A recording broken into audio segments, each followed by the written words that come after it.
Good morning. The Who's yesterday were on at Rosehill. The track was good. The rail was 3 metres out, and there was no bias on the track. The wind was out of the southeast. It was only light. Had no effect. It was, as we know, Derby Day yesterday in Melbourne, and we had a good crowd at Rosehill, but there was a lot of noise. There was a lot of noise, but not a lot of betting. Although I laid some really good bets, and the figures, I hate to say, the figures all day were, well, you can't believe it. Anyway, we'll get to that. There was only one really unlucky runner all day that should have just about won, but we'll get to that later. It was in the last race. Everyone would have seen it. Anyway, the first race we kicked off, there was 103.3 on the screen. There's only 96% in the marketplace. I'll tell you what we gave. They killed you for $4.20 early on. The top weight here, Catkins, but it started $5. We put it up. We'll have you 3 to 1. $1.30 sessions. It got to $1.50 on the fence. $1.50 was given. Oh, no more for the favourite, please. Hello. You'll have to ring back. Bye. And then the next runner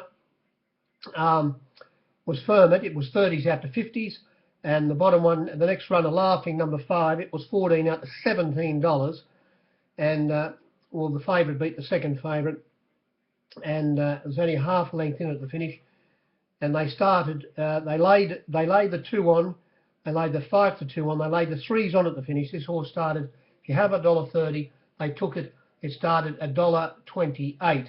Now, I think if you ran the race again, they'd be around about this price. 2 to 1 the second horse. We'd let you lay 7 to 4 on Sessions, 66 to 1 Ferment, and about 40 to 1 Laughing. So they'd be a lot closer in the betting if the race was run again. But the pros got the cash. Race 2, there was 102.2 on the screen and a neat 100 in the ring. And the second favourite beat the favourite in this race. I'm talking about Criterion. It sat third on the fence. It was well backed at one stage, was able to ease off their heels turning for home. Gay's horse, the favourite, Sweet Idea, was sitting outside the lead. I own the lead, and it got clear, but it wore the second pick, trained by David Payne. It was able to wear the favourite down and beat it by a half a length on the line. They got right away from the others. And betting-wise, we put it up $1.80, Sweet Idea. We let you lay 10 to 9 on, but it started 5 to 4 on $1.80. Whereas the second pick, Criterion, it went up $3, $3.20, and got to $4.20, which was around about its starting price. And it was the better run of the two. If you priced them again, or won't tell you what I priced them, and not that how would I know, but the winner, most certainly, if the betting went up again on that race, the winner would be a clear favourite. Race 3. Now this is where we have a look at this race. On the screen, there was 96.6 on the screen. Find your bookie and bet best luck. Back every runner. You can't lose. But we gave a lot less in the marketplace. So don't bet with them. Just come to the track and bet with the bookies on the track. We gave 89 in the marketplace. You wouldn't have seen it on the flux, but this favourite, Bound to Blush, $3 on the rails we gave. $3 Bound to Blush. We didn't want to miss it. Put it up $1.80, got out to $3. It only started $2.40. The pros had a large plate of it right towards the end of betting. They took they took the $3 to start, the $2.90, the $2.80, $2.70, 60, 50. Took the $2.45, killed me for $2.45, and even at $2.40 at one stage, got back to $2.40 towards the finish. It went straight to the lead as was thought, and the 3 kilo rider El Grace, excuse me, controlled the race, and that was about it. They raced in pairs coming to the turn, with runners easing off heels, coming down the outside, but there were no hard luck stories. They all had their chance, and the winner was by far the best run. We come to race 4. On the screen, 100.6 in the marketplace, 95%. 95%. This was won by the 150 to 1 chance, Too High Tech. Some nice bets laid against Too High Tech. I laid good bets against it at 100 to 1. And it was last on the fence, turning or coming to the turn. And he was following the favourite Lucribitus, who was ridden by Jay Collette. And it's easy now for Jay Collette, but if he would have stayed where the winner stayed, although the winner did seem to sprint at a vital stage better than the favourite, but maybe the favourite could have won, but I'm not too sure. As I say, the favourite and the winner were last turning for home. The Lucribitus was looking for a run. Levi's Choice might have been in front of him, and there was no run there, and he eased off heels, and they all sort of fanned wideish on the turn. Another runner back running third last was the well-backed favourite, starting favourite Screen Machine, who opened up $4.20, got out to $4.40, but that started only $3.30 favourite, whereas Lucribitus, it opened up $3.50 favourite, was poleaxed into $3.20, but got back out to $3.70 towards the end of betting.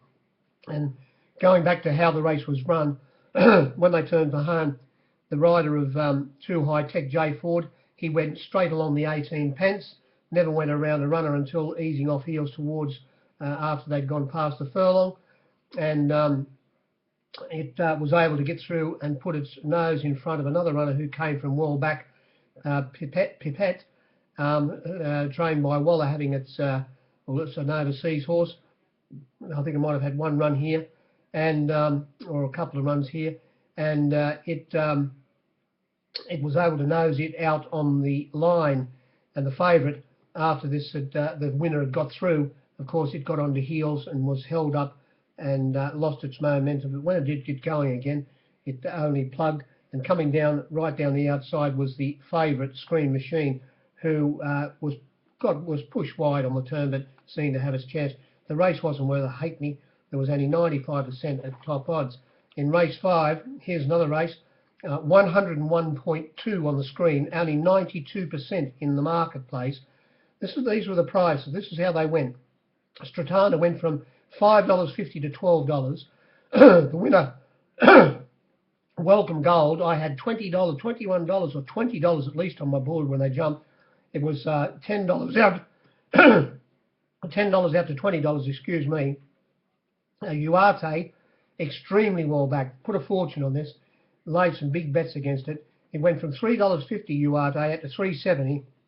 It did start only $2.60. Falzon, it was $5.50 out to $6.50, back into $5.50, but back out to $6.50 at the death. Delabombelle, it went from $16 to $31. Didn't cost a lot. $3 out to $3.70. Started $3.80. Started $3.80 on my board, or $3.70 at least. Magita, $10 out to $13, and Drop of Magic was $100 out to $150. Doesn't sound any good to me. About 92%. And Welcome Goal went straight to the front. They didn't go as fast as they thought they would, and it was able to hold on, ridden by Killer Cat. And when they got to the furlong pole, you could see the judge was saying, God, I might get out number 3 here, because this is going to be very hard to run down, which turned out to be the case, and it led all of the way. The others more or less had their chance, except for Stratana, who got trapped 3 wide in the run and held on fairly well, so its run wasn't as bad as it looked. In race 6, this is another fantastic race here, 101.9 on the screen, 92% in the marketplace, 92%. Merlin Mustang, you wouldn't see it, but it was $5 when they jumped the second favourite, Merlin Mustang, $5 on the fence. I'll give you a quick go of the flux. Scouting wide was 31 into 26. Merlin Mustang was $3.50 to $5. Murray's Son was 25 out to 50, back to 30. She Goes to Rio was $11 out to 13, back into 12. Under the Sun, the favourite, was $2, 10 out to 2.20 back into $2. Circle of Power, it was $9 to 13. The next runner, 2 for Tea, was 20 to 40. And the bottom one was Mr. Edison, was $12 out to 16. Around about 92, 93. Isn't it great? And the Avery got the cash, Under the Sun. Similar to John O'Shea's runner earlier on. Another favourite we knew would go straight to the lead, Bound to Blush. We all knew this was going to go to I Own the Lead Gay. We're talking about Under the Sun, ridden by Nathan Berry, was taken straight to the lead on the fence, controlled the race with Circle of Power on its outside, was able to get a big enough break after they turned for home. He got his birthday today, I suppose.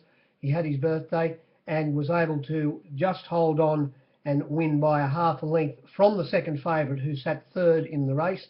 It and Circle of Power had a bit of a bumping duel trying to hold position after they'd gone a furlong, with Merlin Mustang eventually just sitting the third, but it only plugged to the line. When they did hit the line, there was only 1.2 lengths between 6 runners in this race, and the horse that ran last in the race was Circle of Power, and it was only beaten 3 lengths after doing a bit of work. So the format of the race mightn't be that good. I know what wasn't any good, and that was betting on the race, because the Avery got the race. It was complete strip out, and we gave 92% to boot.